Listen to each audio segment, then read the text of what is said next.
But I want to know, if there was one free murder, which hater would you kill and why? Are we taking names? Feel free, of course. There's so many, Kareena. Like, where do I begin? Yeah, you have to name Honestly, one. You have to pick one. I can't say names, but I can say one thing. There was one casting director that I met in the first few months that I came to India, and she almost made me feel like packing my bags and leaving. Oh God, like what did she tell you? That you're never going to make it?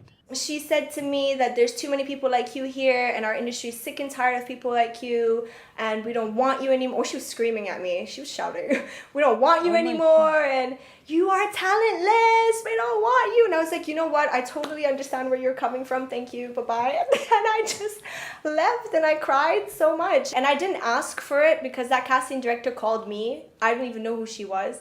She called me to her house, and she sat me down just to scream at me. And I was new in the country, so I was like, is this what everyone does here? Like, they just call people to scream at them. Oh God. So maybe what she said to me and how she said it, maybe low-key was like a driving force. You never know. Yeah, it kind Yeah. of pushed you. It kind of pushed me, definitely. But of course, I feel like when you take the stairs up, it is much better than taking the elevator up, because the elevator, the lift could break in out of nowhere and you can get stuck. Right. And you can't get Yeah. out. At least with the stairs, dhire you go up and you encounter certain things, and you solve those problems. Right, right. Learning the language is very, very important. I have met a lot of artists, Kareena, who are not from here, who didn't care about the language. But I didn't respect that. I think that if you come to someone's country, you need to assimilate and you need to learn. That's amazing. Wise words from Nora Fatehi. I must ask you this, that for our Dabur Amla Aloe Vera Want It All moment, tell me about a time where you thought you weren't going to get all of it, and then eventually you kind of, got it all. I think it happened a couple of times. My run in the last 5 years have been constant auditioning, constant breaking my back to kill an audition for a film or a show or an ad or a song.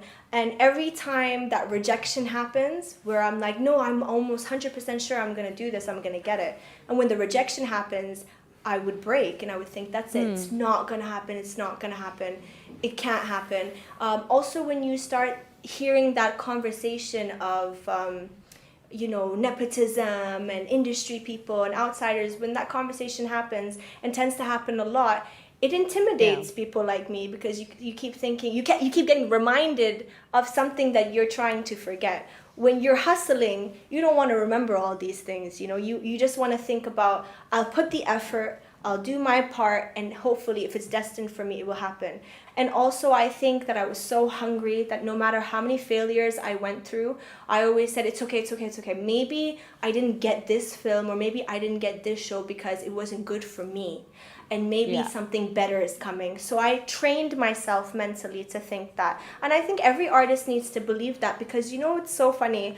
A lot of the things I didn't get that I cried about, they ended up being bad projects anyway. So, Yeah, so I end up saying thank you, it was a God. win-win. Yeah.